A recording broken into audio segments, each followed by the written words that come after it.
Ooh, spooky. I like it.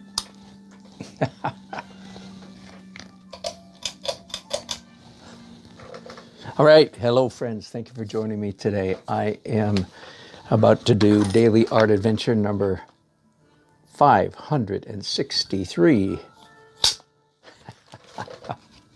We're all legal now. Finishing an illustration. So if you were with me yesterday, yesterday morning, I got this started. Let me turn you around.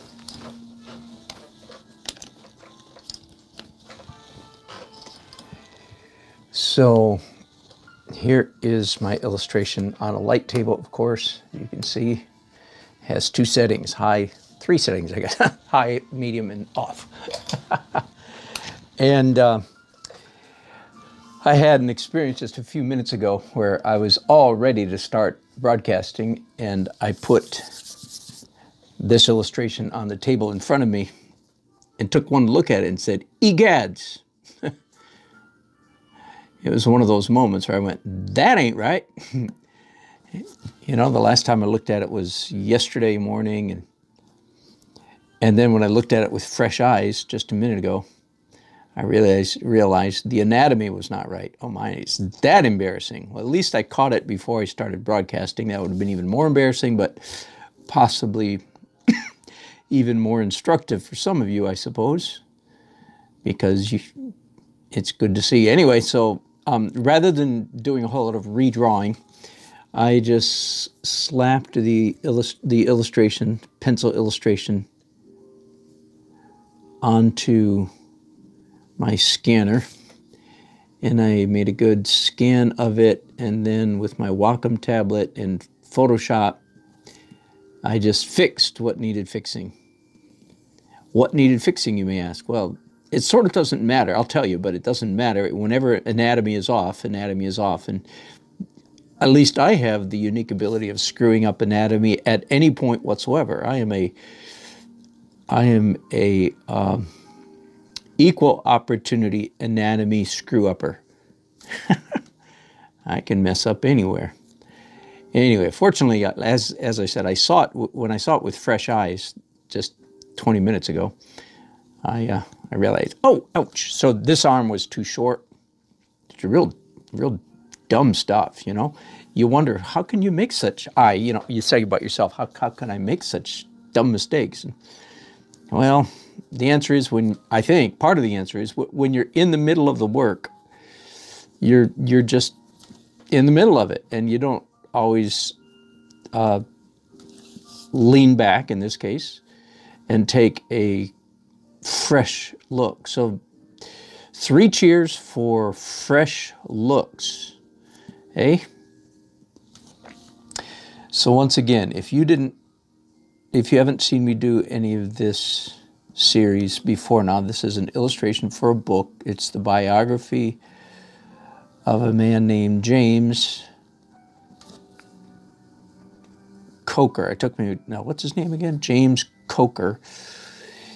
He had his ship, yeah, maybe his ship too, but anyway, his hip shattered by a musket ball in the Civil War. He was fighting on the wrong side of the Civil War.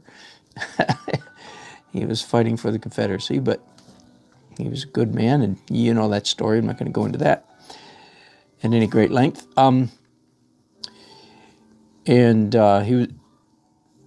He was a good man, a product of his age, caught in his generation, but the great story is that after the Civil War,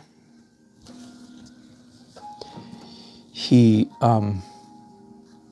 had nothing left but an old horse that was too worthless for General Sherman's marauding army to even bother stealing. So they let him keep his horse, and he had 2 bags of seed. I think one of cotton and one of corn, if I remember correctly. And a shattered hip.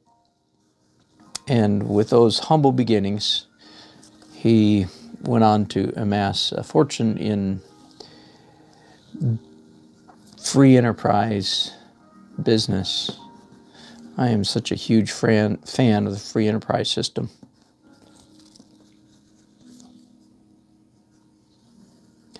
Because people invent things that make other people's lives better. And because of that invention, and often risk and so on and so forth that they take, they make other people's lives better. And sometimes, because of that, they become wealthy. I was saying yesterday, I won't get deep into it, but I am reading Karl Marx's Das Kapital right now. And I will tell you that socialism, thinly veiled compassion for the poor, it is, in fact, envy and jealousy run wild. That's what it is. Socialism is almost entirely based on organized jealousy. And it is not a good thing. So this is a picture of James Coker shortly after the Civil War, hoeing his... I imagine that if a man has to use a hoe with one arm, that he would discover that it's more efficient to cut the hoe handle short. So that's why I have him using a short-handled hoe here. I don't know that he did that, but he was a fairly clever, industrious fellow, so I quite strongly imagine he did something like that. And back here in the background is his freed slave and dear boyhood friend. I think it's time to eat. Okay. And I've just been told it's time to eat. I thought that was coming. So I'm going to draw for just a couple more minutes, and then I will continue this broadcast after I go downstairs, feed myself, fellowship with the family, and then come back up here this evening and finish this some more.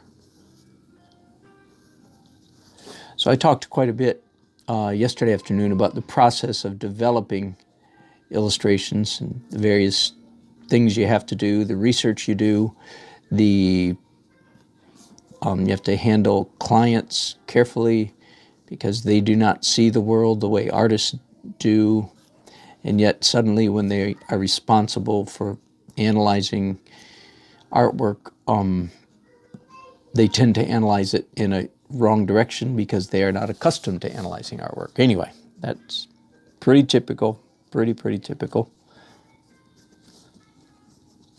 So I will finish the first step of this process before I go and eat. Let me describe it to you. Well, let me show it to you here real quick. Here's a finished illustration. Can you see that? Yeah. The lighting's not great, but that's it. I'm calling this technique a modified Chris Payne, CF Payne technique. If you wonder what what CF Payne technique is, back out on my channel and look at my playlists. I have a playlist of about 15 videos, I think, where I explore and analyze and teach, essentially, Chris Payne's illustration technology. He's a very famous illustrator. I met him briefly when we were both members of the Dallas Society of Illustrators back in the mid-'80s. That was when I first went into full-time illustration. Up until that time, I'd been a part-time illustrator and a student much of those years before that, and a graphic designer as well. But starting in about 1986 or 87, I took the leap and started paying all my bills by drawing pictures. So that was, whoops, not quite finished here, missed a part. So I'll describe to you, and again, I'll take a break here in just a bit to go eat supper, and I'll be back in a while. The technique entails basically doing a drawing, colored pencil, on Bristol board, which is basically a smooth, fairly thick paper. I'm going to do just a little bit of shading. Sharpen my pencil first.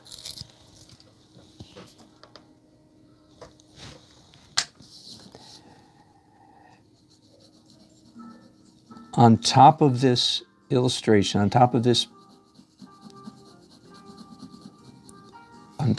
pencil illustration, I'm going to paint with acrylics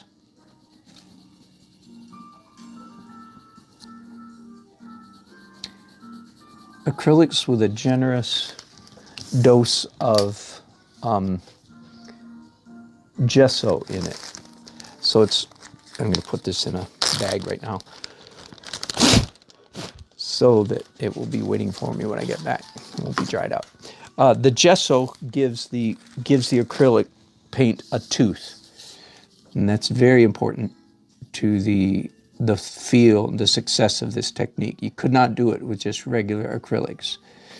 It has to be acrylics with gesso in it, because the gesso has that roughness that we're going to need to move forward. So,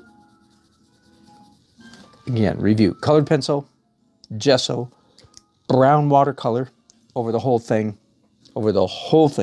and then lift out areas, and then give it a shot of workable fixative, and then come back with pastel pencils.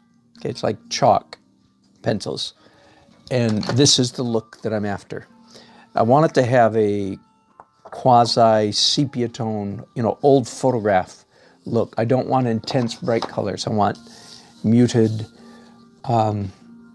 old-fashioned looking colors. I don't want it to be black and white. Or brown and white. We did, and me and my client and I did consider that, and I decided not to go that way, and encouraged him to go in color, but a muted color, so that, again, so that it has an old-fashioned look. That's a trick that I think illustrators use a lot. That is, if their illustration is supposed to look like an event that happened a long time ago, they'll do it in muted colors or even sepia tone. Not always, but often. So all of this hatching that I'm doing right now, I'm trying to be careful not to say cross-hatching, because technically it's not cross-hatching. I'm not going across it. But this will all be considerably muted, pushed down, downplayed, when I put the acrylic on top of it, as you can imagine. Acrylics, in their natural state, so to speak, are fairly translucent. That is, they grow more transparent as they dry. And I'm going to be using that characteristic of acrylics when I go over this. I'm not going to paint extremely carefully. Let me say that again. I'm not going to paint extremely carefully. I'm going to let the paints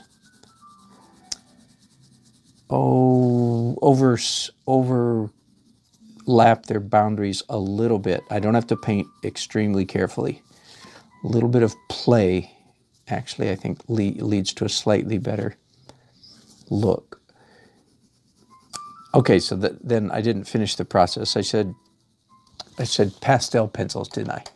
And then, if necessary, I'll come back with more black details, like with this pencil right here, this Prismacolor colored pencil. And if I need to, also I'll come back with opaque white highlights, as you might see that I did here. For instance, you see on the rim of his hat there, that's one of the last thing on his shirt there, that's opaque white. So that's the technique. Again, modified CF Payne.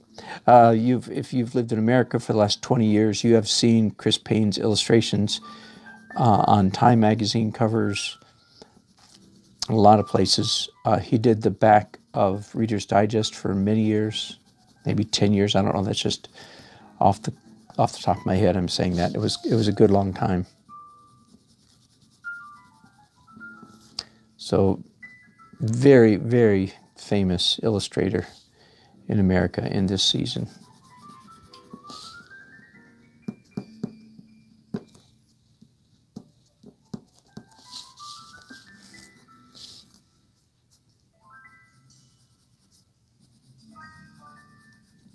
And I'm sure they're waiting for me, or not waiting for me, perhaps. I hope they're not, actually, because I'm keeping them waiting. My wife usually knows if I don't come right away, it's because I'm tied up. All right, I'm going to let it go at that, though. That's a good start. And when I come back, I'll be doing the rest of it, which will be a lot of fun. Let me see if I've got any comments here. Rob Roy. Haha, hello from Mexico. Hello, Rob Roy. Snapper Lee says, hey, Mr. Dan. Oh, good, Snapper Lee. I will look for that message on Facebook. I appreciate that very much. Let me move you briefly so I can say goodbye. There we go. All right. Thank you so much. I'm going to go eat supper.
Do we have sound now? There, I think we do. Hang on just. There we go. Now we have sound? Excellent. Sorry about that. I didn't say anything important. I just said welcome back. And now we're doing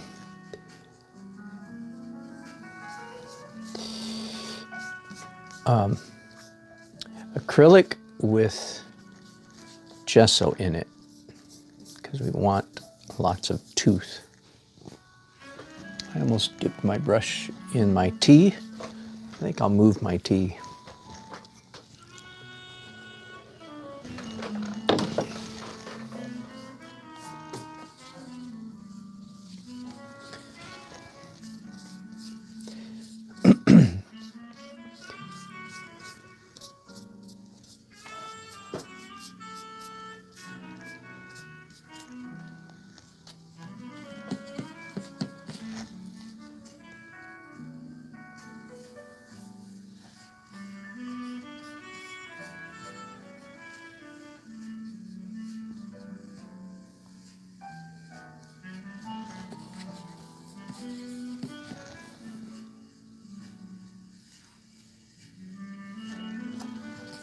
As I said earlier, that in this painting process, I don't need to be perfectly precise. As you can see, I'm coloring not completely in the lines, so to speak. And that's just fine. Okay, I think I'm done with the sky blue. Now let's mix up some green. I don't don't want it too green. But that looks pretty good. Get a little more gesso.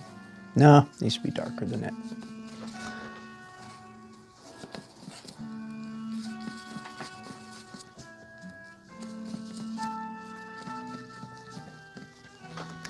Let's try that. All right, good enough for a start.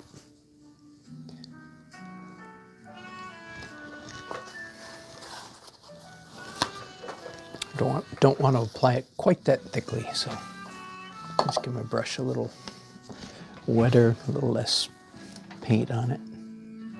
There we go. Part of the magic of this technique is that you're giving color to the illustration, but you're not obliterating the illustration underneath. You can see through the paint. Again, for those who perhaps are just joining us, this is a modified CF paint or Chris Paine technique, P-A-Y-N-E, very famous American illustrator. And I was so taken with his technique that I studied it a couple years ago and did a number of tutorial videos where I teach his technique and copy his technique.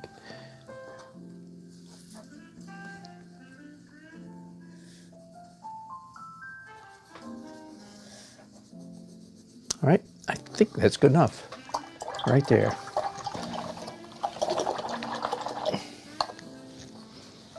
I think I'm just going to keep right on coming right down the landscape. Let's do brown earth next.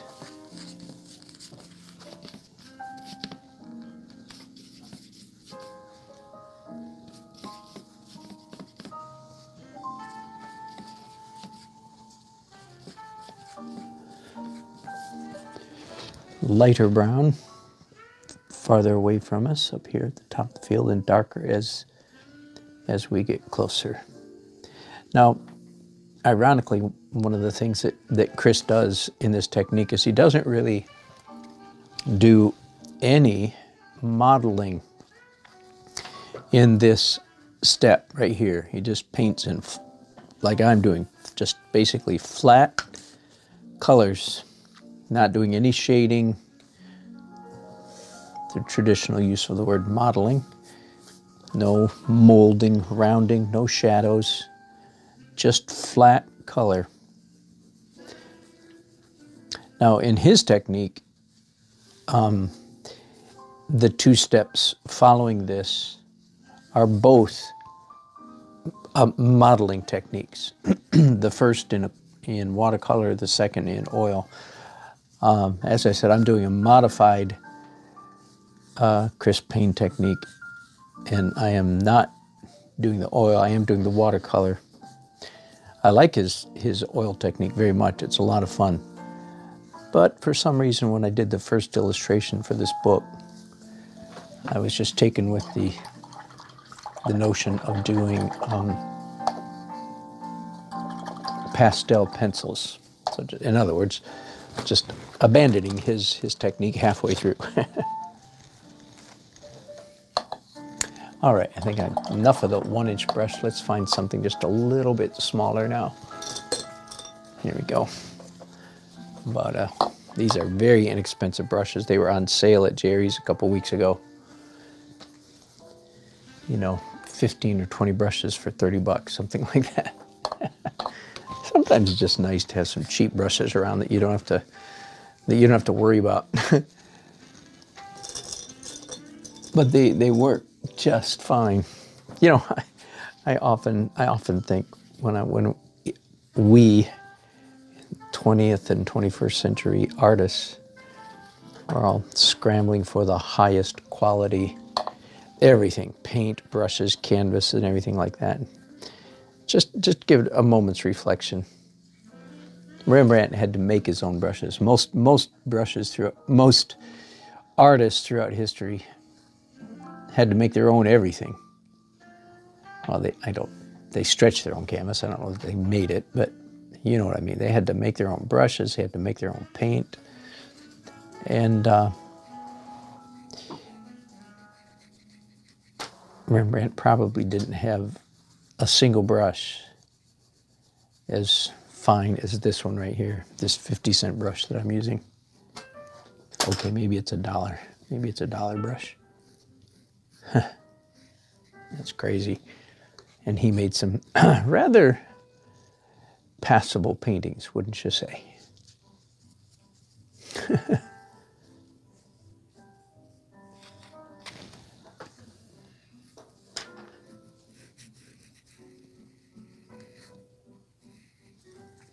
So again, just flat color, real quick. Part of the beauty of Chris Payne's technique is that it is all quite fast. It's an illustrator's technique. His illustrators are always in a hurry. Always, always, always in a hurry. And this is a good example of how an illustrator likes things to work. Slam, bam, wham, done. We have not got all day, so to speak. Now, got one correction I need to make here.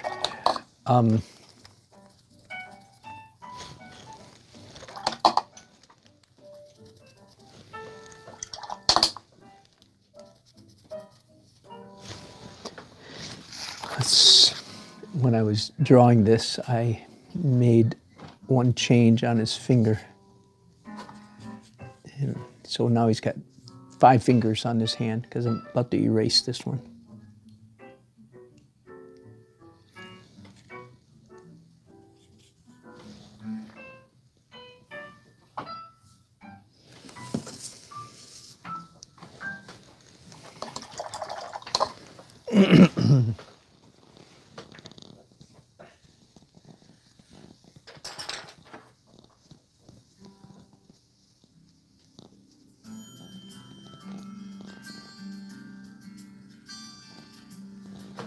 Hi, David. David says his shoulder seems weird. It might be, David. I don't think it is. I think it's... Anyway, you might be right. It's hunched up, of course, because he's got a crutch under it, right? I think it can be fixed with shading.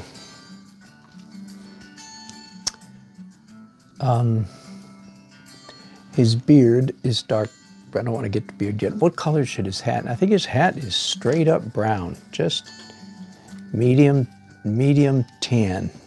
Anything else I think would draw too much attention. So just a brown hat. No, wait, that's too red. Let's add some green to that.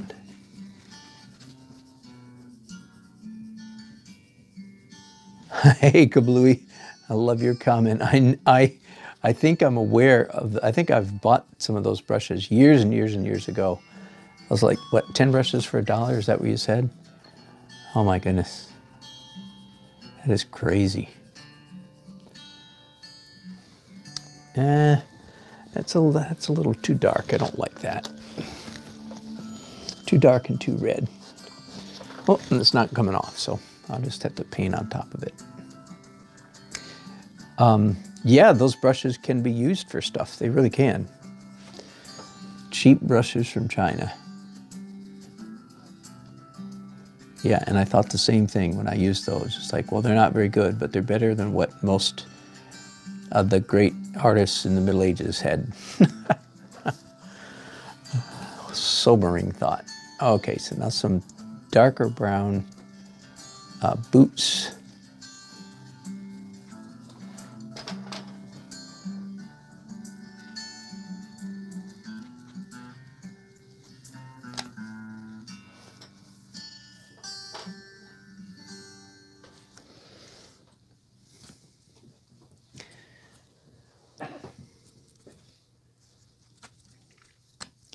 I'm just using primary colors, as you can see, not for any fancy reason, just because. Dave Lappin asks, how many illustrations You know, at the moment, it's just 2. It got reduced from 3 or 4 down to 2, which does cause a bit of an issue between me and my client, because he's on a couple, at least on one occasion, on a couple occasions, he's waited until I've spent time doing rough sketches, and then decides to eliminate. So I'm sort of debating, you know, whatever. Fairness would say if I have spent time working, then he should pay something for that time, right? I'm sure you all agree with that. That's because you're listening to me and you tend to side with the artist.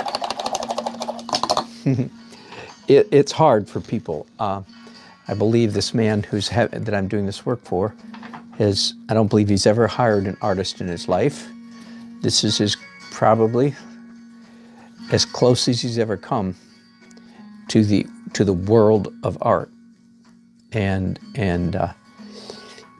it's hard for a person who's never had intimate interaction in the art world to think ahead and go, oh, wait a minute, he just spent time doing that, and now I've told him to cancel it. He probably doesn't think. So I have to be, you know, if I didn't spell it out in a contract, which I did not, I have to be rather patient. So at the moment, I think it's just 2 illustrations I'm doing, which is a little bit disappointing. Not just because I want to get paid more, which I do, but because I would like to play around more with this particular technique.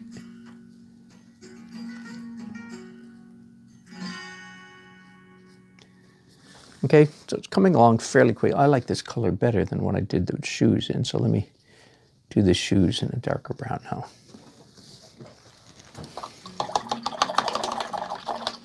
I haven't decided yet what color his shirt is. Looks like that's what I'll be deciding last. His overalls or coveralls are clearly blue denim, even though I don't know if Levi's were invented. I rather doubt it. This is late 1860s. But I don't think anybody will complain if I do his overalls in blue. They certainly had blue fabric, because the Union Army, well, that was blue wool, right? Their uniforms. Can you imagine going into battle in the United States, in the South, in the summer, wearing dark blue wool? Really? What were they thinking? Hey, what do you say we design some uniforms that are just so god-awful uncomfortable that when these blokes get shot, they'll be kind of glad to exit this world, just to get rid of their dad-burn uniform. That's really crass, isn't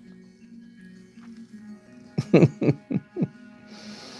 You kind of take the sting out of death a little bit by making life so uncomfortable.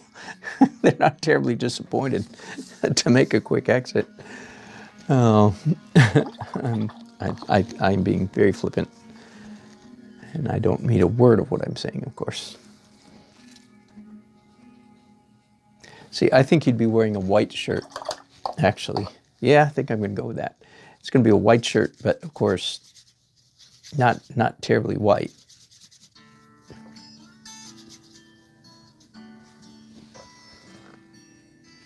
So I'm just painting the shadows.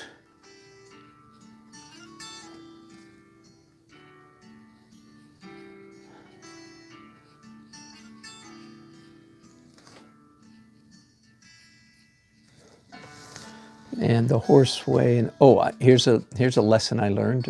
Doing Chris Payne's technique is that you can't leave any part of the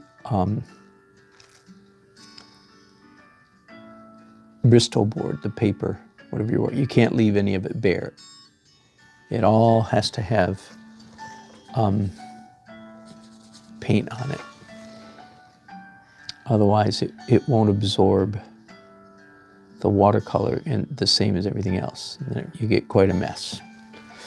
So the last thing I'm going to do for this illustration is just pick up pure white, and anywhere where I've got bare Bristol board still exposed, paint it white. Whoops, not very heavy though. It doesn't have to be thick. I can take a moment though to do some modeling since it's so easy, since it's right there.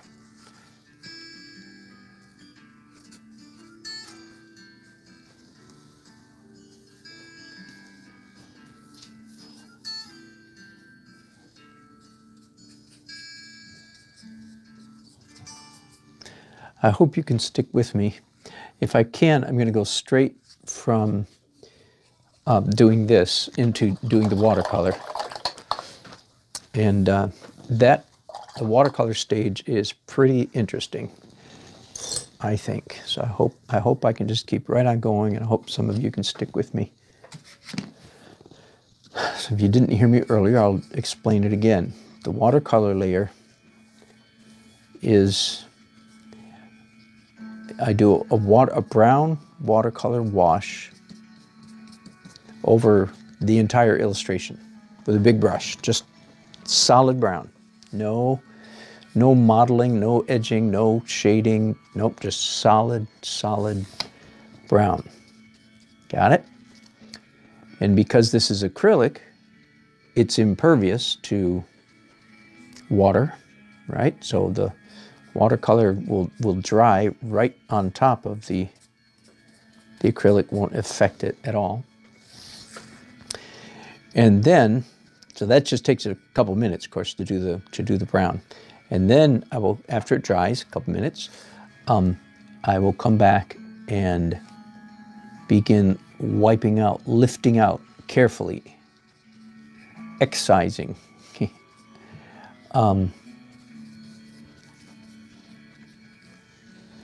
Little bits of the brown watercolor. Actually, quite a bit of it, but very carefully, one little bit at a time.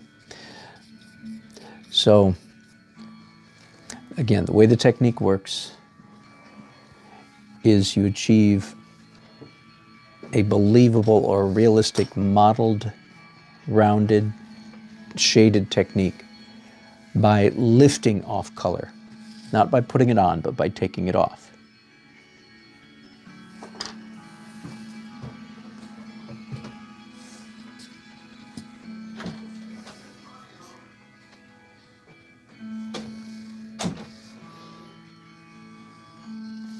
I'm cheating a little bit now, just because I have this white on my brush.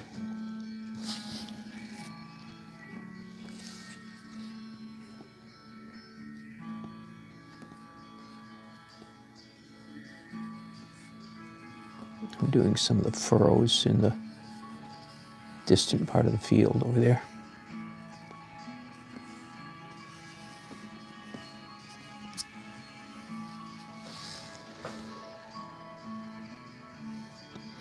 All right, I think I'm done. Take a moment to rinse out this brush pretty well. It is, ladies and gentlemen, it is not oils that are easy to clean up. No, it is not acrylics that are easy to clean up. It's oils. Acrylics are hard to clean up. It is acrylics that destroy your brushes, not oils. I just throw that out there for those of you who are still suffering under the illusion that you like to paint in acrylics because they're easy cleanup. All right, I'm going to give this just a real quick hit with a hair dryer. Hang on a second.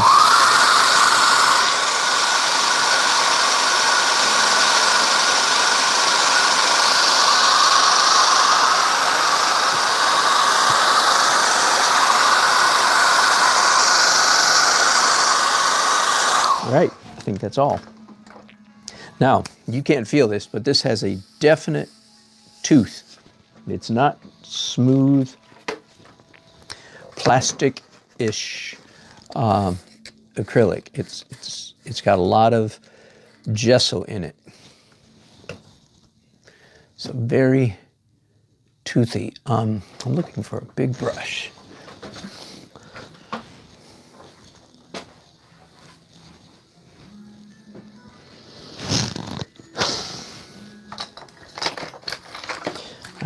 I should have gotten out a good watercolor brush, but I forgot to do that before I started the broadcast. So I'm just going to use one of these chip brushes, cheap chip brushes, as I call them all the time, cheap chip brush.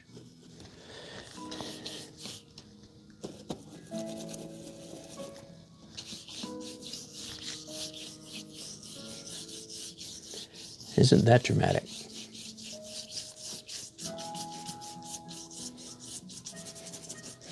I want it fairly smooth. You can see now why I masked the edges. I seem to be picking up something white, which might mean that my gesso wasn't quite completely dry. That would not be a good thing. But I might be okay. I hope I am. I don't want to do the whole thing all over again. Okay, noise again. Forgive the noise. Just a minute.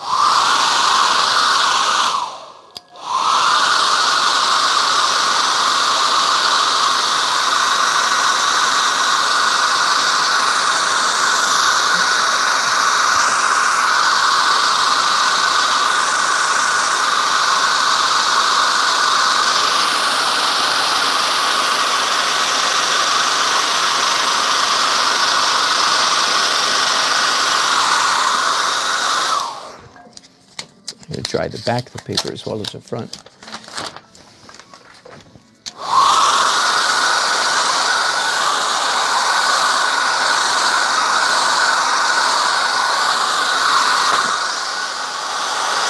Whoop. A little lift out here. Okay, now that seems to me a little bit too intense. A little bit too much brown, so I'm going to do something I've never done before, which is try to revive this. Oh, you know what? It is not coming off the way it's supposed to. Oh boy, you guys just might be watching a classic crash and burn here. That is watercolor, and it's supposed to come right off. I'm afraid that I've picked up more gouache than I thought. Oh my goodness. Look at that. That is not a happy moment. That is crazy. So I'm not sure exactly what happened there. I think it was the gouache wasn't quite dry. Okay, so I'm going to stop broadcasting here in just a minute and do some rescue operation.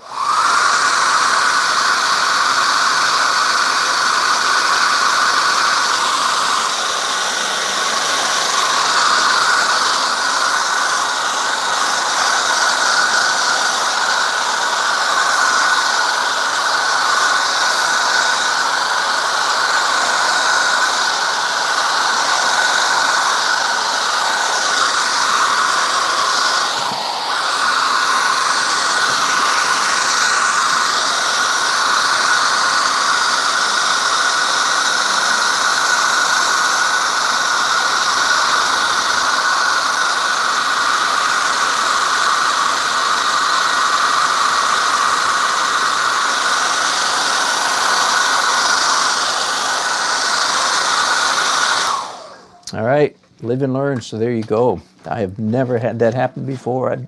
It's not like I'm a master. I've probably done 7 or 8 illustrations in this technique. And clearly what happened is at least seems to me, I got impatient and the acrylic was not dry. It felt dry, but it evidently was not. So that when I put the watercolor on it, it re-wetted the especially the white. And then when I wiped off that, a bunch of the acrylic came off. So I'm going to not broadcast for a while. Let me tell you what I'm going to do. I'm going to go back. Now, I am not completely dismayed by this, first of all, because thank goodness I didn't lose the illustration. I'm going to redraw bits of it just where it's lost. The other thing is when things like this happen, this is how great discoveries are made. I'm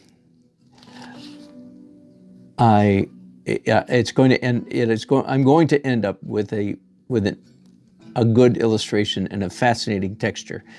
And a fascinating texture is one way to describe this technique. So now, let me be clear. I just had a colossal screw up. Okay, I'm not terribly happy about that.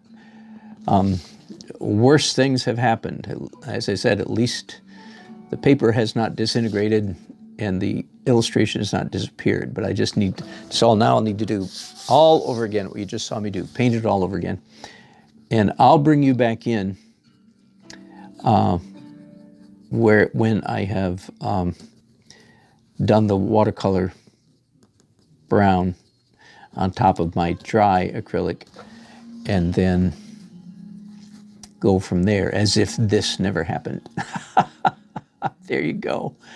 I suppose the worst part of it is it's 8:15 at night, and I really, really wanted to finish this illustration tonight, and now if I do, I'll be up a little bit late. Wasn't really looking forward to that. So stuff happens, doesn't it? Especially when you're experimenting a little bit.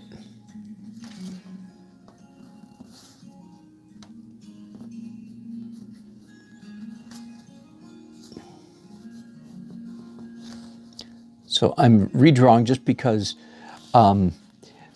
many of these lines that have become pale, faint, faded out somewhat, they won't withstand the acrylic on top, then the brown on top of that, and then the lifting out the brown. So there's several lines here that I need to come in and redarken. And I said, now the good news is this is possibly even going to make my illustration even more fascinating, because it's going to have more energy put into it, more layers on the paper. So that's the good news. That is exactly how, as an artist, how you have to encourage yourself sometimes when you've had a screw up. Years ago, I'll just talk for a minute. My wife, we've been married for 38 years now, and she learned if I would come in from a day's work or at my studio, and if I said to her I had a chemical disaster, she knew that was the worst. This is a very, very mild chemical disaster.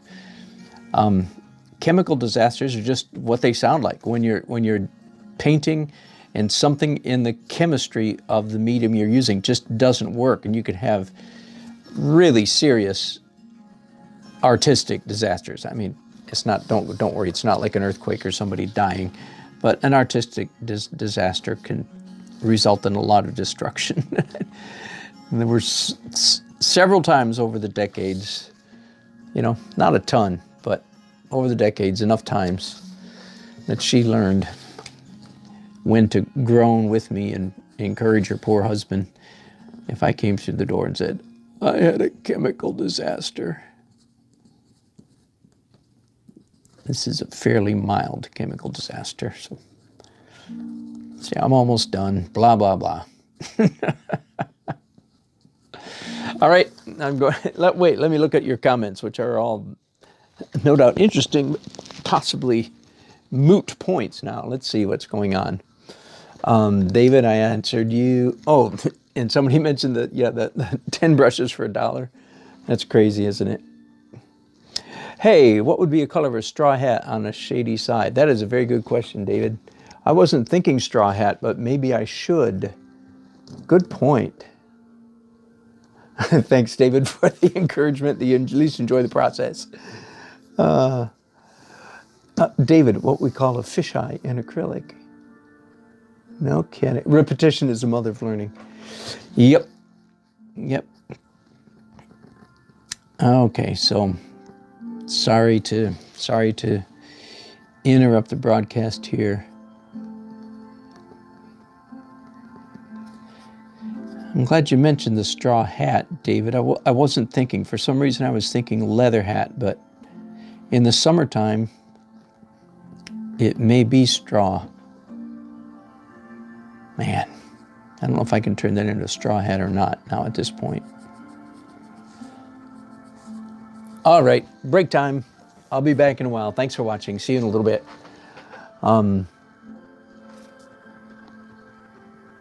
Yeah, it is chilly and it is kind of cool in my studio. That is why I'm wearing a sweater, David. Good point. Maybe.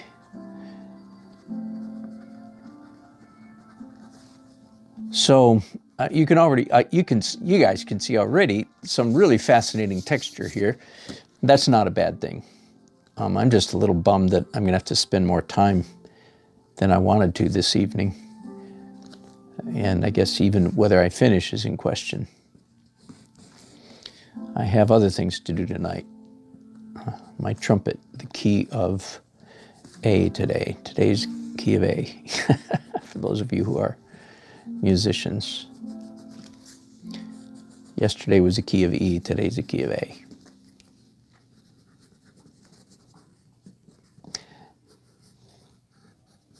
And now it's slightly in doubt whether I'm going to have time to do that. That is the difference between being a professional and an amateur, isn't it? I'm a professional artist, so that gets priority. I'm an amateur musician. Hard-working amateur musician, but amateur nonetheless. So I can go to bed without practicing. I can't so much go to bed without getting jobs done, artwork done. Evidently, I'm changing the shape of this cloud too, because now I'm following the random shape that was created by my accidental disaster here. Yeah, I kind of like that. Life's crazy, isn't it? All right, guys.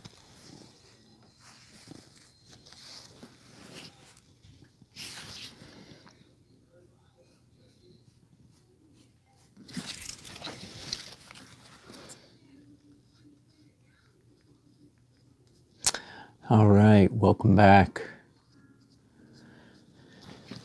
Welcome back to me if you're watching this after the fact. I've been gone for the last half hour or so, trying to recover from what I hope was a happy accident. Didn't feel so happy at the moment. So I've repainted the whole thing, of course, with acrylics, and made sure it was dry, and have now come back and have done my layer of brown. As you can see, I messed around with it a certain amount to get a brown that I liked, you know, yellow enough, red enough, dark enough, and so on and so forth. And now I'm into a little bit slower step of the process, which is, as you can see, lifting out the watercolor with a brush, Q-tip, whatever, corner of a rag, whatever strikes my fancy.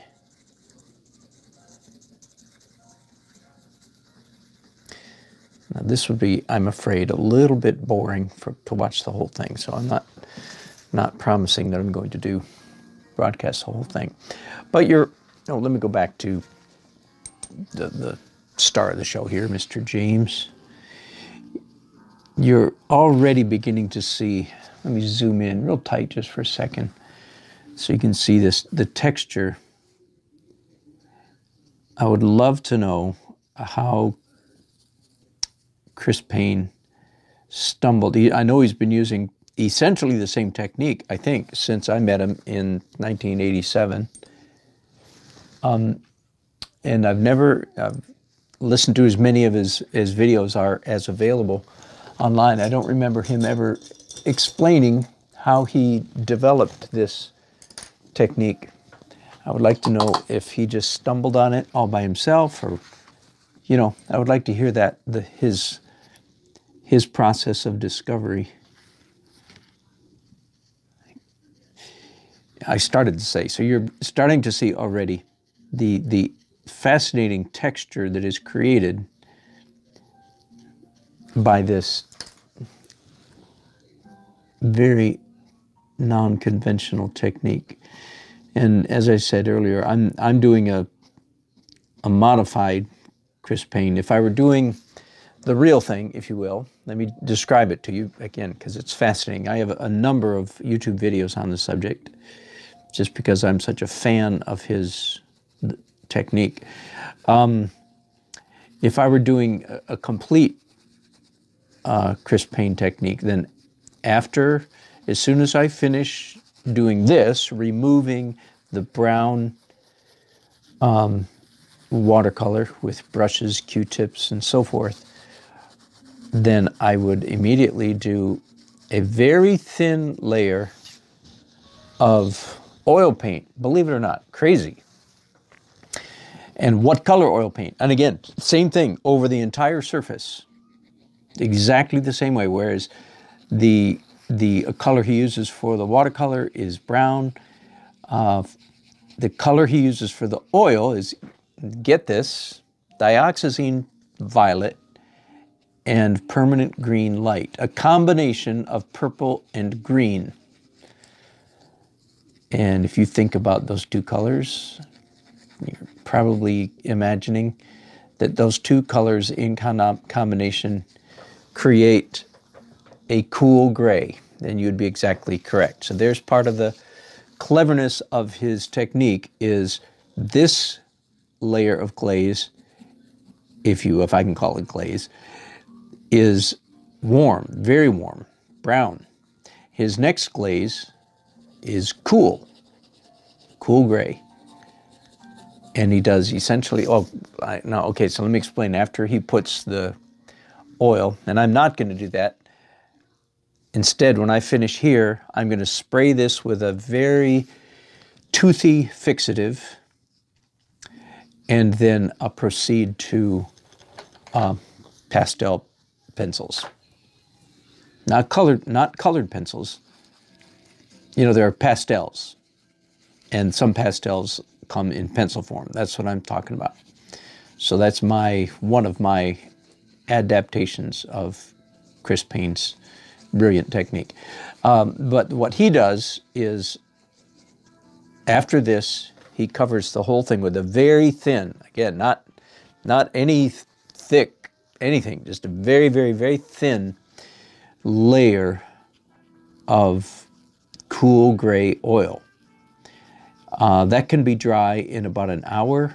I think, I'm trying to remember right now, I'd have to go back and look at my notes.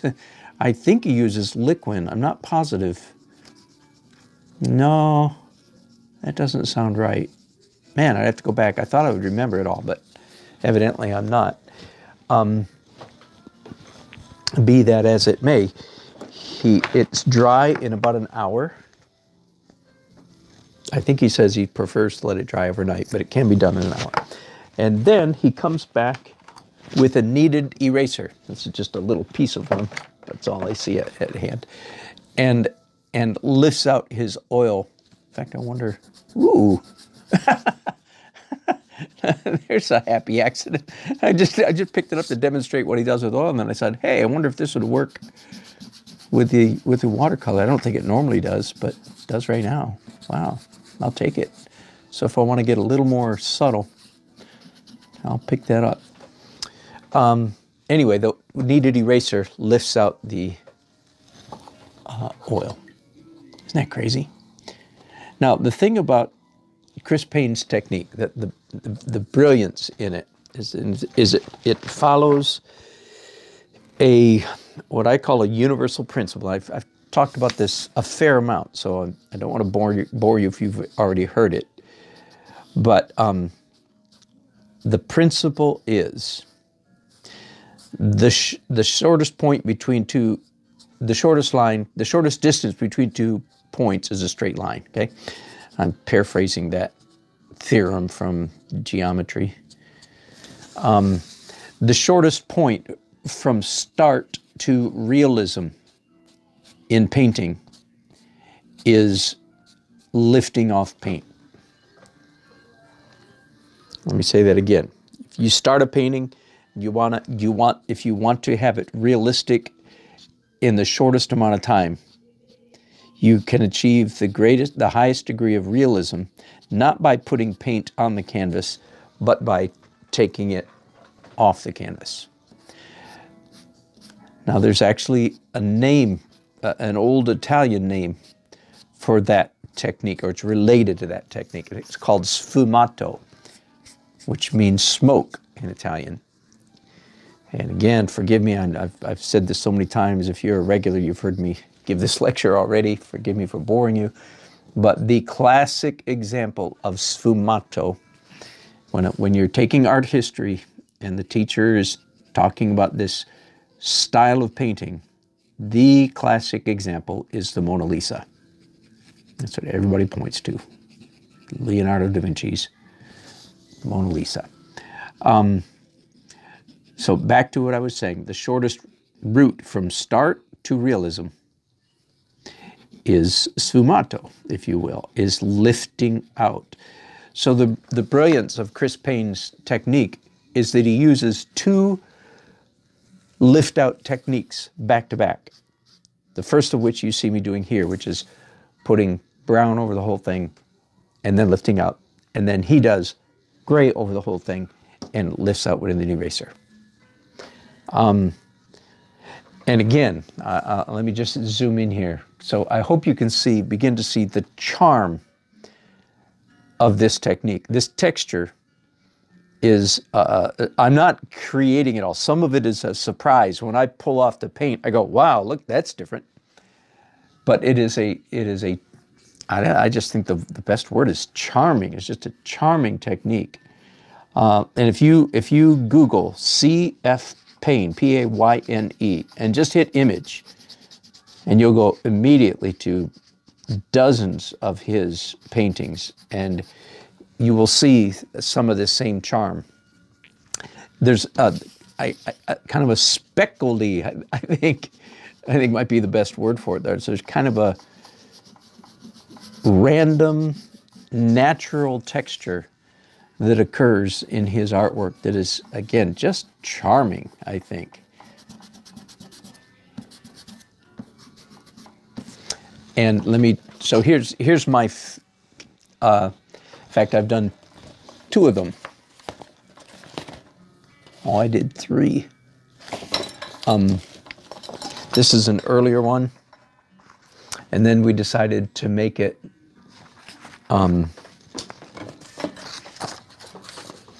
a little more for adults.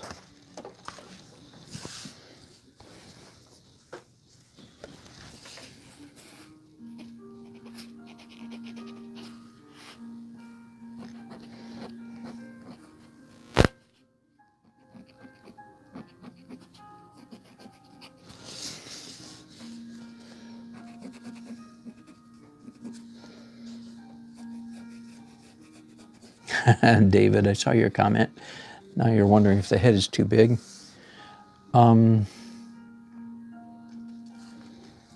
It is possible. Therefore, I reserve the right to tweak things in Photoshop when I come back and look at it with fresh eyes tomorrow or the next day. I will take a fresh look at it and say, and if I think you're right, then I'll tweak it in Photoshop. Shh, nobody will know the difference. Not that that makes me feel great. It makes me feel a little bit like, oh, I'm not that good of an artist if I can't get human ratios right. But I don't think I'm going to lose any sleep over it.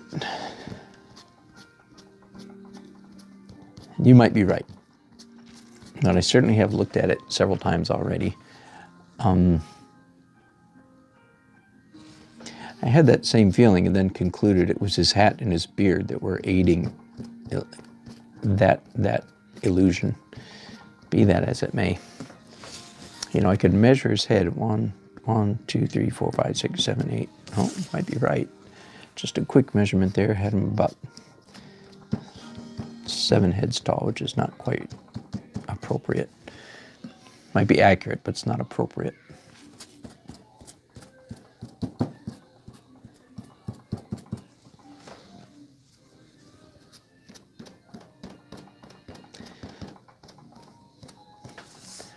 So after I've lifted out as much of the brown as I want, then I will again go down to my garage again, and I have just a few cans left, or 1 can maybe, of a product called Lacquer Mat. I think it's completely off the market now. I don't know what I'm going to do when I run out. I'll be doing a lot of searching for a replacement, I imagine. Let me take just a minute and show you, some of you. One of the things I'm going to do, I'll probably do this after the lacquer mat, but I've actually lost a little more detail than is preferred in the acrylic stage.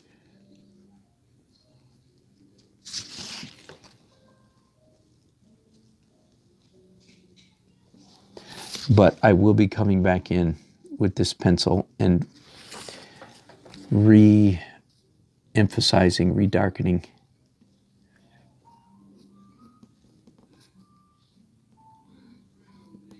Anything that needs to be re-emphasized, redrawn, and so on. So, but that's all I'm going to do for now. I'll do that later.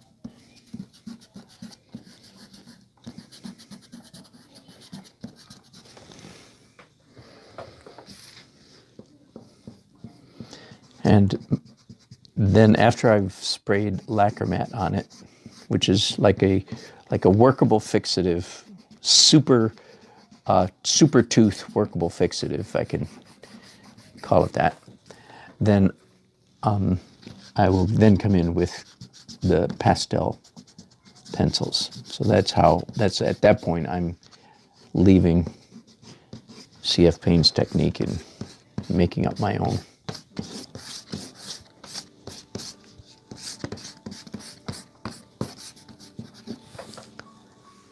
I'm just about done. I've got some dark brown here that I'm not sure I need. Let me see. Oh yeah, there we go. That's better.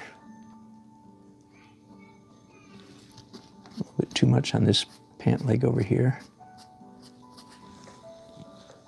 But you can kind of see, I hope, how I get to this from this, right? There's a lot of sepia-ish, brownish stuff here. But really the texture is what tickles me the most.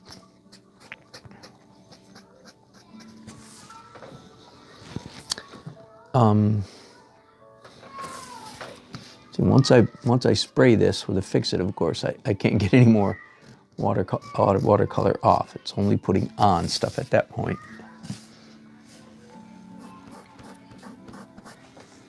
Kind of like the lost edge there on his shoulder.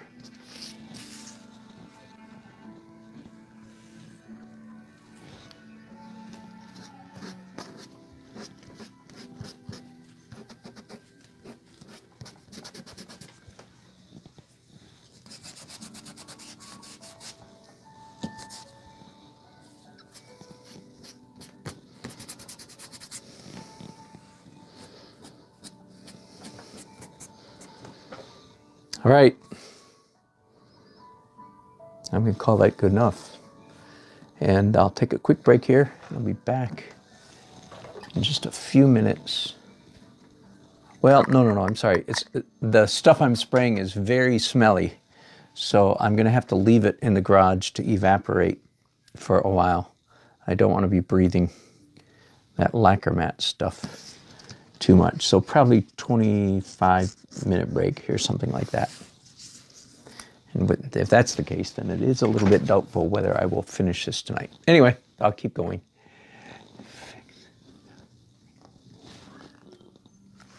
1, 2, 3, 4.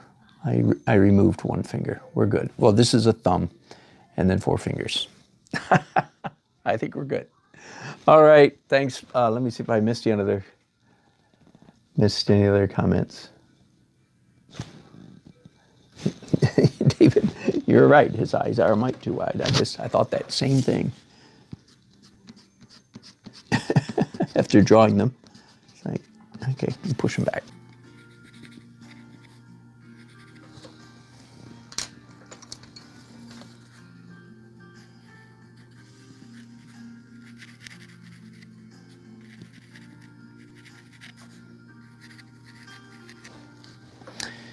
All right, hello, welcome back. Welcome back to me, to those of you who've been here all along.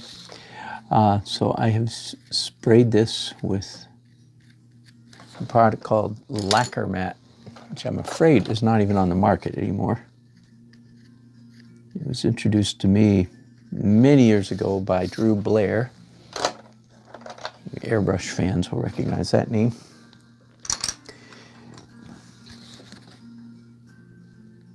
And it's a very, very rough fixative. It creates a distinct fog. I mean, it's such a rough fixative that it actually changes the color, if you will, of your illustration. So it, it has. You have to understand that when you use it, or you'll be very upset. But hopefully now I've got just enough of a tooth to come back and do the pastels on top of it. Look at this pencil. Unfortunately, it's one of the colors that of the 100 pastel pencils I have, it's one of the colors I really like. So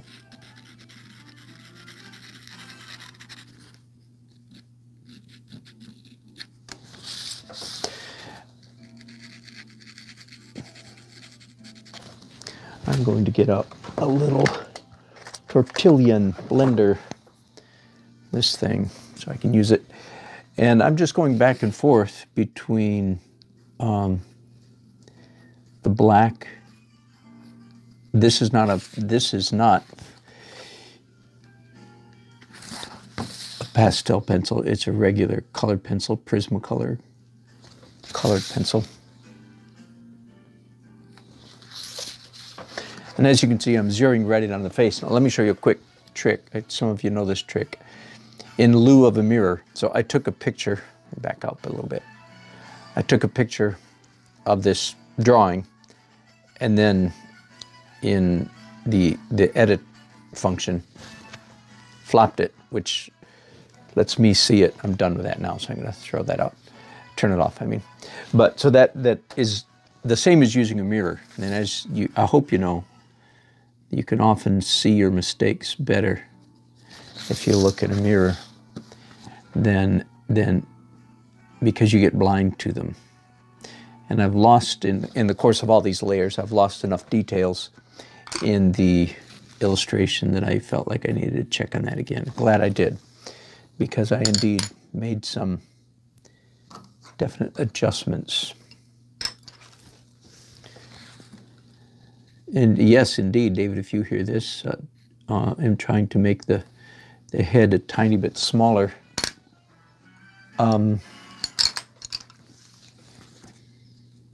Making his beard shorter, tried to shave off just a tiny bit off the side of his face and so on, because his head had somehow it had grown. I don't understand that, but and it might still be a little bit too large, but that's all I can do at this point to change that.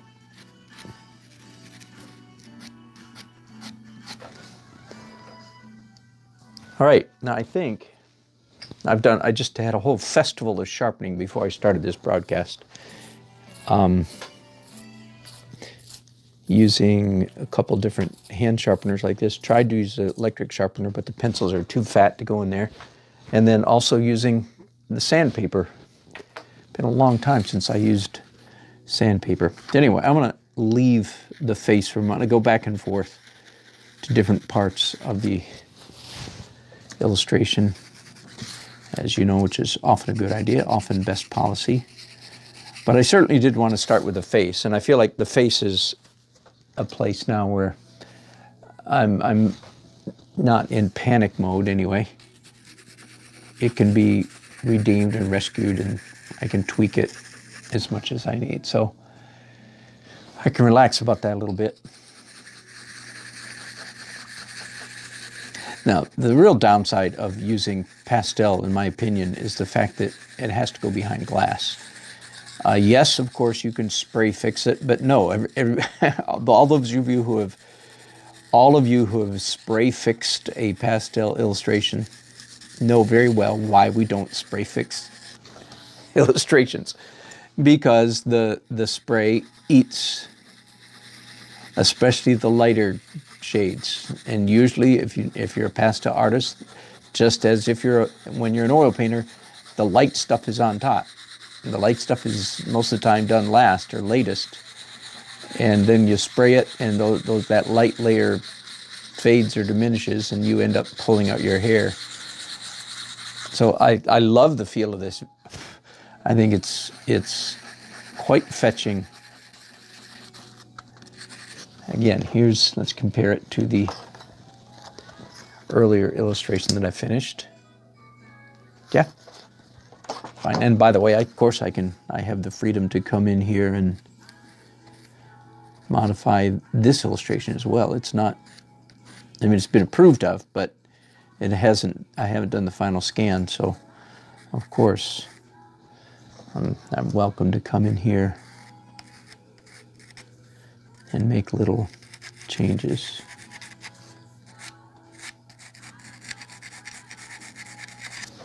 Anyway, I'm getting carried away now. Let's go back here.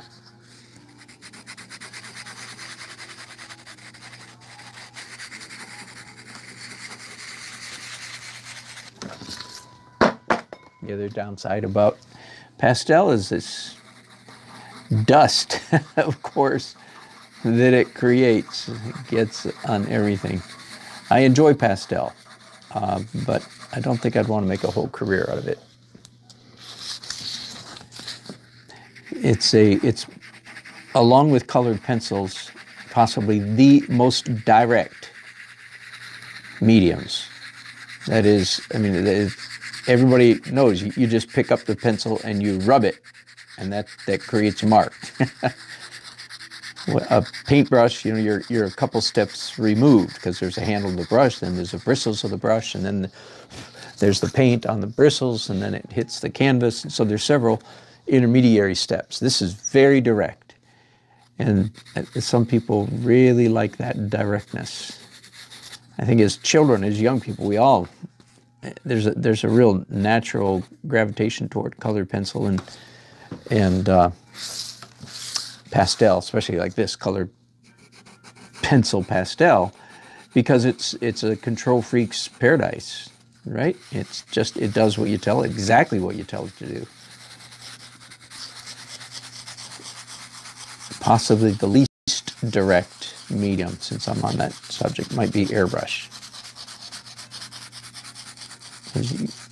You literally, you never touch the surface. It's always, well, except in airbrush, of course, you use tricks like colored pencil and so forth. So then you do touch the surface, but not with the airbrush. That's literally, the paint goes through the air on its way to the surface that you're working on. That's very indirect. I used to do a lot of airbrush. That's why I knew Drew Blair. Anybody, if you don't know who Drew Blair is, of course you're not an airbrush artist, and that's quite excusable.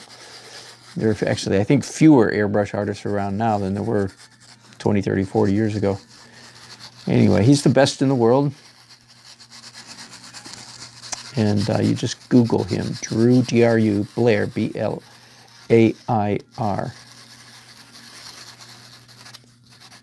And you'll probably agree with that assessment. Most airbrush artists believe he is the best in the world.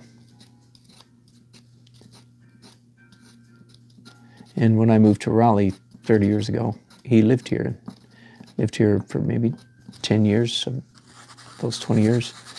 And I had the privilege of, he let me watch him work and let me work with him a little bit. And that was priceless education, just watching him work.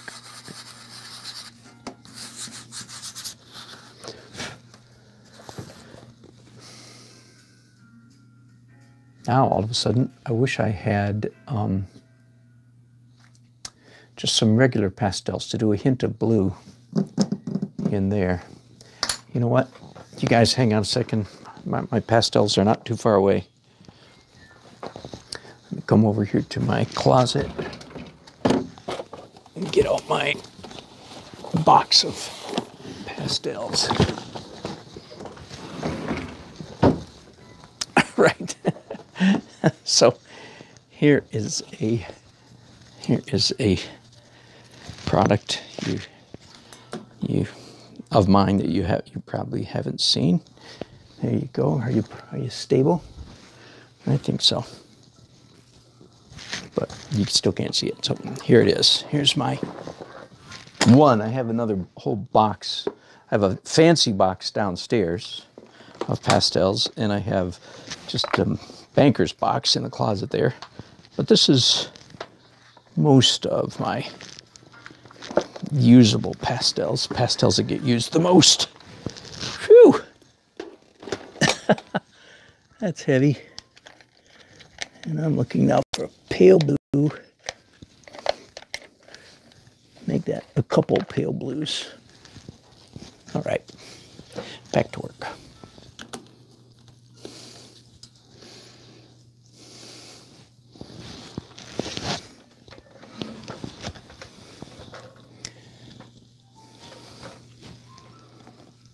Three shades here.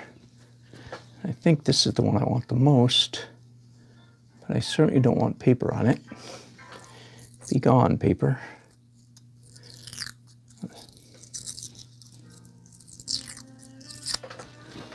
And boom, there. I was going to break it. Turns out it was already broken.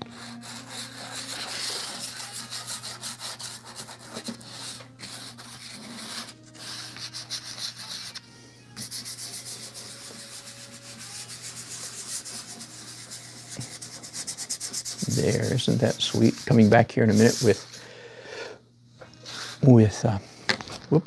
There you go. There you go. That's pastels for you. I'm going to push that back. I don't want quite that much on there.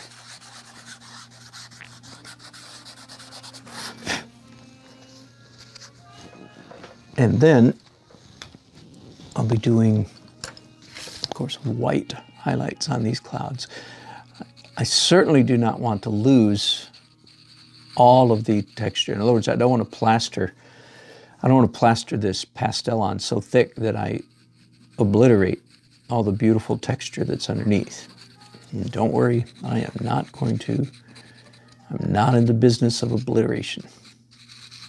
But sometimes I am in the business of diminishment. Obliteration, no. Diminishment, yes.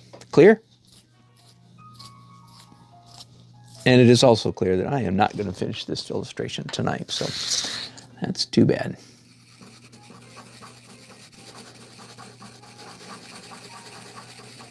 I did finish half of my trumpet key of A, though.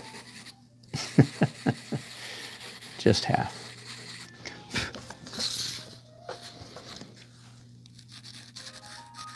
Okay, I'll be playing with this quite a bit.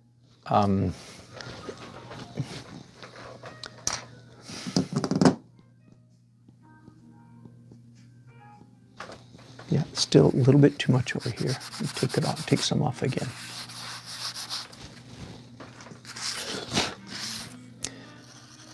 Welcome to the joys of art and illustration. Are you ever finished? No, you just quit at some point. How many people does it take to do an illustration? Same number it takes to do a painting, by the way. 2. One to paint, one to shoot him. When he's done and he doesn't know he's done. That's the joke there. That's for you non-artists, perhaps. So that's a joke that's only funny to fellow artists. Yeah, you admit it was funny, okay? I'm assuming a lot there, aren't I? I'm assuming you thought it was funny.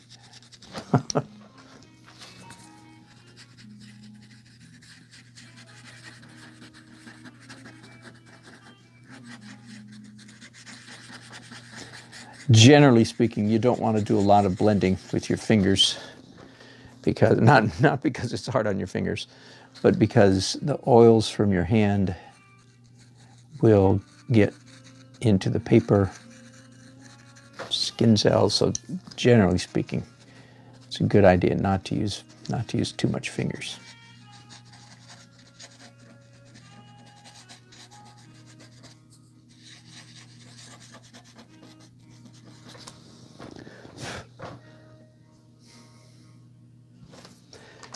And I think I want this illustration to be just stylized enough that I would actually have a faint outline around parts of this cloud.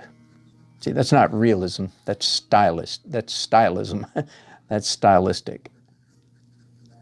Doing it because I think it's going to look cool, not because I'm after hyperrealism. This is not realistic. Clouds do not have black outlines. I don't know if I need to point that out to you or not. Just for those who didn't know. Clouds do not have black outlines. But illustrations of clouds sometimes can, just for fun, just for the feel. In a way, I'm telling people, this is an illustration. I mean, of course they know that, but you know what I mean. I'm with that little line there, I'm making a little bit more illustrative is a word, but illustrative. There you go. I'm going to say it right here one of these minutes.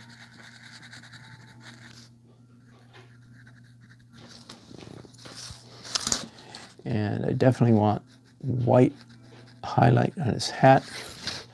I may even come back when I'm all done, as I showed you on the other illustration, and do some white opaque paint, some gouache, if I find I need it. Okay, now here's one of the topics was, can I indicate beads of sweat?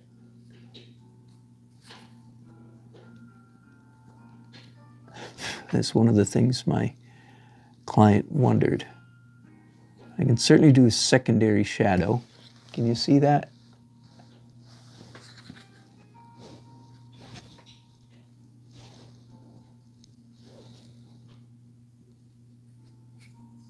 I said secondary shadow, I'm sorry.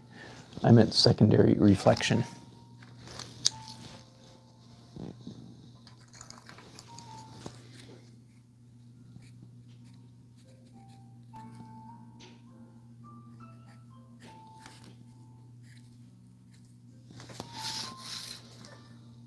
Too much of a good thing over there. Too much secondary reflection. Am I not broadcasting? There we go. There we go. There was a delay going on that I didn't recognize. A little stitching, just for fun. I'm not sure exactly what kind of shirt he's wearing. I'm thinking it would be a long sleeve pullover, sort of like a long underwear kind of shirt, but not because it's cold, not because he's cold, but it'd be just like a long sleeve t-shirt. That's what I'm picturing his style. That's what I'm picturing, what doesn't a farmer in the 1860s wear out in the field? And again, it wouldn't be because he's cold, but protection from the sun, mosquitoes, flies, horse flies, bot flies, the vermin. No end to the vermin. There seemed to be some discussion earlier in this broadcast time about how many fingers he had. I don't know why there's any confusion on the topic. There's a thumb. 1, 2, 3, 4. Sorry, I couldn't follow the discussion was going on. Anyway,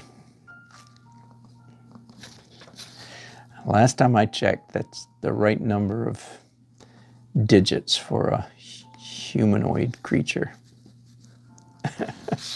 1 thumb, 4 fingers. No, at early on, he did have, not because I drew, anyway, because I moved his fingers and he ended up with 1 extra, but it wasn't because I lost, it wasn't because I did a wrong numbers, because I moved his, and then had to go about the business of erasing 1. Anyway, it sounds like I'm making excuses, doesn't it? I'll stop then. We'll have none of that. No making of excuses. A little more shade on his face. A little bit of red maybe on his bottom lip. There we go. Just a touch. I think that's all right. Now I would like to put, highlights on his beard, but I'm a little bit afraid that they'll look like gray hairs, and he's too young to have gray hairs. Yeah, I don't know.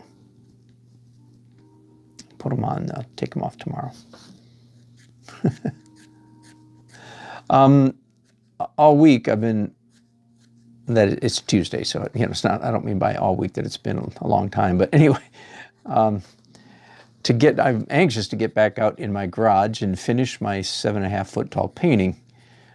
Today we had a high of 40 something. Tomorrow's a high of 39. Good grief, it's getting down to 27 or 6 degrees tonight. That's pretty cold for North Carolina this time of year.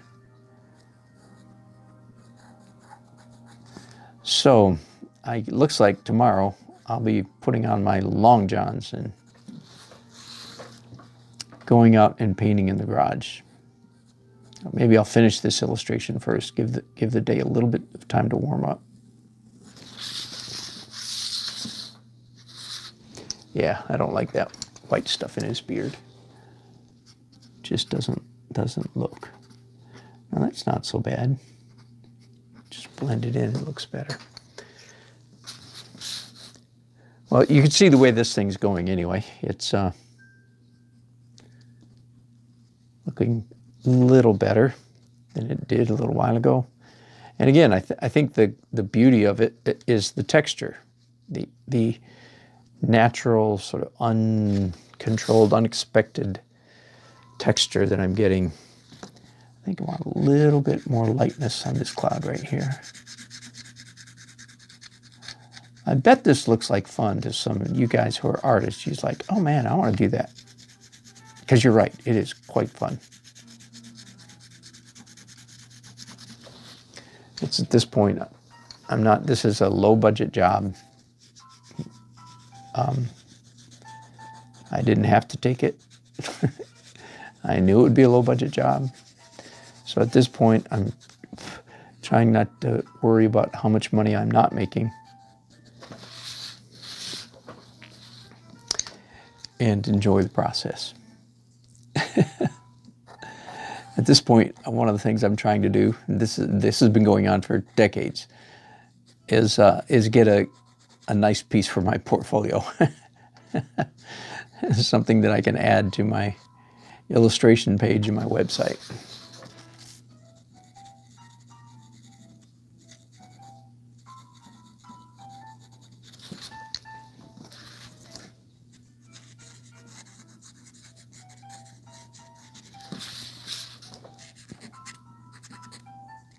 There we go. Now that's looking like fabric. I had to lighten up the shadows a little bit. Same thing over here, I bet. Lighten up the shadow and put a little bit more blue in it.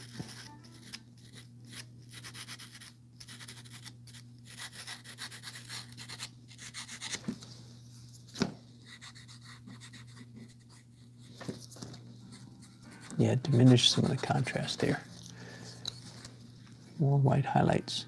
Same as, in my opinion, with pastels, you do the same as with paint. Darks first, lights last. You follow up. The final touch is always a light color.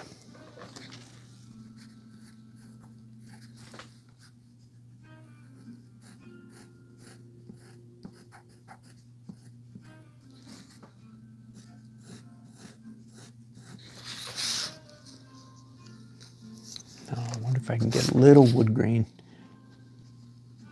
in his handle here. I explained earlier, he's a one-handed hoer. Hoer is the word I'm saying there. And my guess is, if he was a handyman, he was good at designing and building things. So my guess is, he would figure out that it's more efficient if you have to hoe with one hand. It's more efficient to cut off the handle, shorten the handle of the hoe. I don't know if that's true. I'm just stood up and acted it out and said, yeah, I think you'd have to cut the handle off.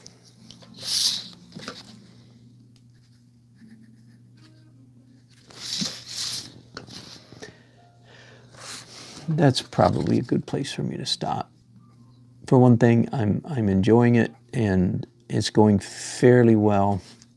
So I don't know if you know this principle. That's a good time to stop while you're still enjoying it. I'm not. His beard is too. It's a dark beard. He had a dark beard as a young man, but it's too monochromatic. It's too flat. So I have to work on that. I would like a raw umber.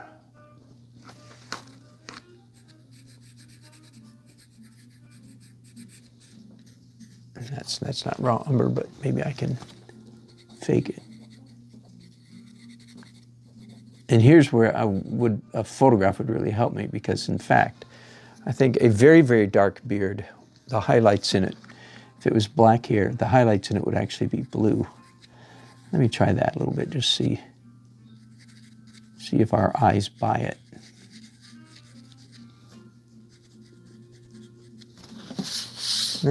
Not bad. I'll worry about it tomorrow. All right, long ways to go, but as I said, it's a good place to stop. Let me see some of your comments here before I go. Hello, Susan Zerung. Yes, David, the head was too big. I fixed it a little bit. I'll fix it more in Photoshop if I need to. And I moved his eyes together, David, a little bit. Oh, that might have been before I took the break. I can't. Oh, yeah. I'm sorry. That somebody made that comment. His eyes were a little too wide. Hey, Trucker Daddy, John in Quebec. It's good to have another Quebecer watching me here. Oh, and handkerchief to wipe his sweat off. Well, Kablooey, where were you? Yeah, right. Thank you, Bill. Yeah, because I've got one here in his back pocket. Can I add that? That is a cute idea. Doggone it. Where were you earlier? But could I squeeze? I could probably add one in here, couldn't I? That is a cute idea, like a theme, a sub-running theme. Good job, Bill. Somebody came up with the idea, and then Bill said that would be a theme. All right, I'll do this. I'll start it. I might finish it tomorrow, but a red hand, and the red, just as I did in the youthful one, it's simply there because, well, not simply, it's there largely because the color, it gives me an excuse for a shock of color. And then it should have polka dots on it, don't you think? Am I going too far? It's the classic red polka dot kerchief. That might be over cartoony. The cartoonist in me is coming out. I'm sorry.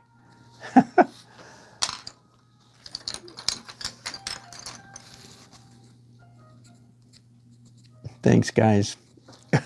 Enjoy your company. Okay, I like that. I might I might tweak it a little bit after that, but that'll have to do. Let me move you just for a second and say goodnight. It is 10:30, and it's nice to get reacquainted with my wife before I go to bed, so I'll go downstairs and do that. Thank you for watching. Thank you for your comments and your chats. And I suspect I'll be doing this tomorrow morning. It'd be nice to, today was business day. Whew. My wife and I went out and spent 5 hours mostly doing paperwork during that whole time. Banks, notary, just all kinds of stuff. Insurance, blah, blah, blah. The stuff of life. So that was a big chunk out of today. So hopefully tomorrow it'll be nose to the happy art grindstone. Thanks. If you enjoy this, give me a thumbs up and a subscribe and hit the bell and tell your friends. And if you don't enjoy it, just keep that to yourself. Okay, thanks. Good night. Bye-bye.